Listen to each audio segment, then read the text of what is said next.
Omri knew that immediately. To begin with, though the Indian was trying to keep perfectly still as Omri had kept lying in bed a moment ago, he was breathing heavily. His bare bronze shoulders rose and fell and were shiny with sweat. The single feather sticking out of the back of his headband quivered, as if the Indian were trembling. And as Omri peered closer and his breath fell on the tiny, huddled figure, he saw it jump to its feet. Its minute hand set in darting movement towards its belt and came to a rest, clutching the handle of a knife smaller than the shaft of a tack.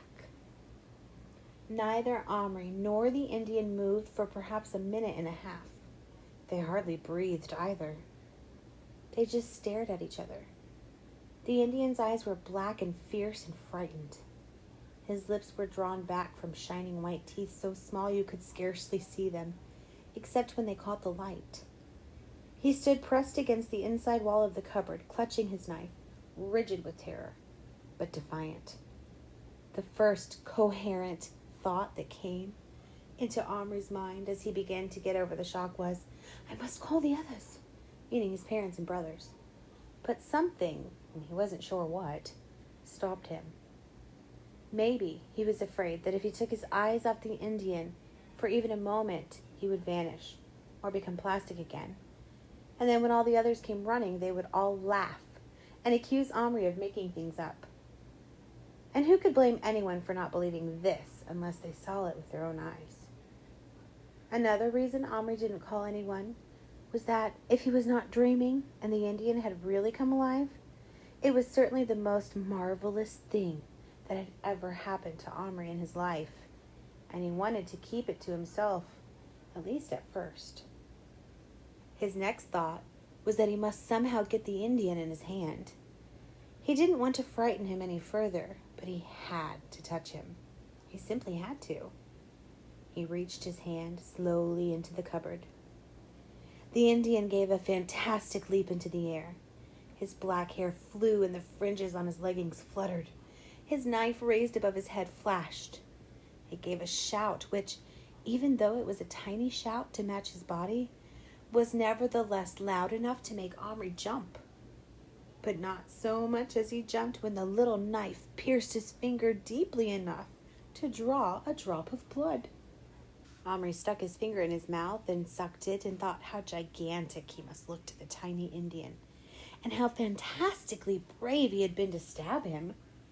The Indian stood there, his feet in moccasins planted apart on the white painted metal floor, his chest heaving, his knife held ready, and his black eyes quite wild. Omri thought he was magnificent. "I won't hurt you," he said. "I only want to pick you up." The Indian opened his mouth, and a stream of words, spoken in that loud, tiny voice, came out, not one of which Omri could understand. "Don't you speak English?" asked Omri. All the Indians in films spoke a sort of English. It would be terrible if his Indian couldn't. How would they talk to each other? The Indian lowered his knife a fraction. "I speak," he grunted.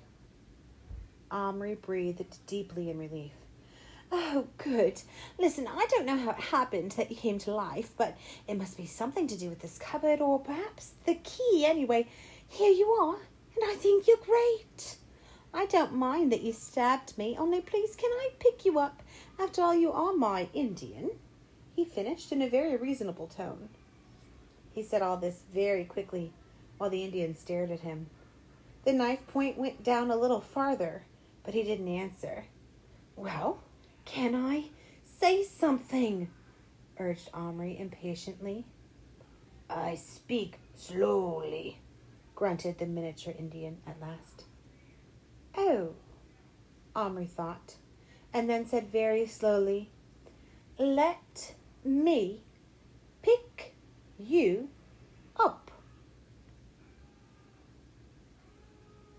The knife came up again in an instant, and the Indian's knees bent into a crouch. "No." "Oh, please." "You touch, I kill." the Indian growled ferociously. You might have expected Omri to laugh at this absurd threat from a tiny creature scarcely bigger than his middle finger, armed with only a pinpoint. But Omri didn't laugh. He didn't even feel like laughing. This Indian, his Indian, was behaving in every way like a real live Indian brave. Despite the vast difference in their sizes and strengths, Omri respected him and even, odd as it sounds, feared him at that moment. Oh, okay, I won't then, but there's no need to get angry. I don't want to hurt you. Then, as the Indian looked baffled, he said in what he supposed was Indian English, "Me no hurt you." "You come near, I hurt you," said the Indian swiftly. Omri had been half lying in bed at this time. Now, cautiously and slowly, he got up. His heart was thundering in his chest. He couldn't be sure why he was being cautious. Was it so as not to frighten the Indian, or because he was frightened himself? He wished one of his brothers would come in, or better still his father, but no one came.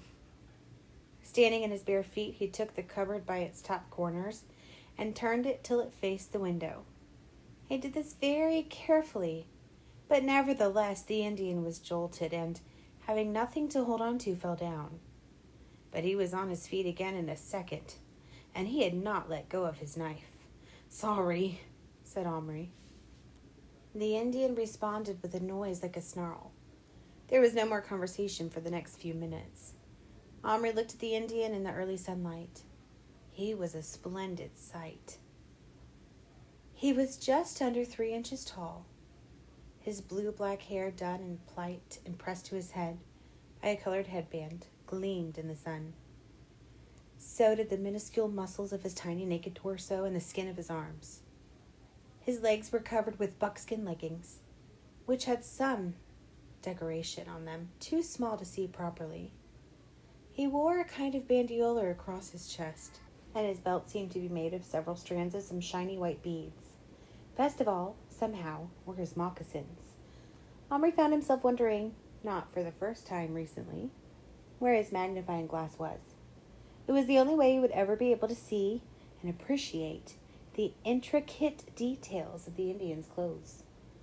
Omri looked as closely as he dared at the Indian's face.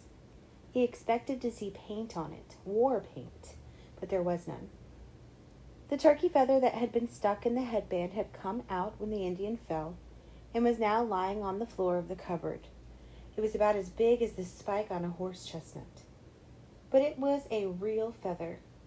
Omri suddenly asked, "Were you always this small?" "I not small, you big," the Indian shouted angrily. "No," began Omri, but then he stopped. He heard his mother beginning to move about next door. The Indian heard it too. He froze. The door of the next room opened. Omri knew that at any moment his mother would come in to wake him for school. In a flash he had bent down and whispered, "Don't worry, I'll be back." And he closed and locked the cupboard door and jumped back into bed. "Come on, Omri, time to get up." She bent down and kissed him, paying no attention to the cupboard, and went out again, leaving the door wide open.